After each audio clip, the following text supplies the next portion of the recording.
Hi everyone, this video I will be showing you how to activate your Google Beacon. You'll want to pull up your web browser and go to the link that was provided in the first booklet for the Getting Started to Activate. It's really simple. You enter the link, you go to the website and answer the questions that follow.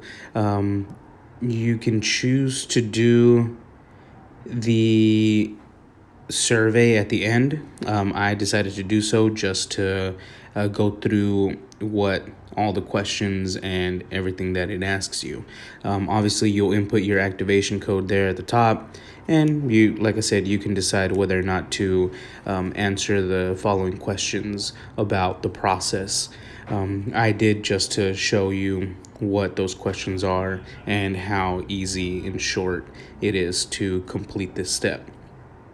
Once you answer all the questions, you hit submit and your beacon is activated.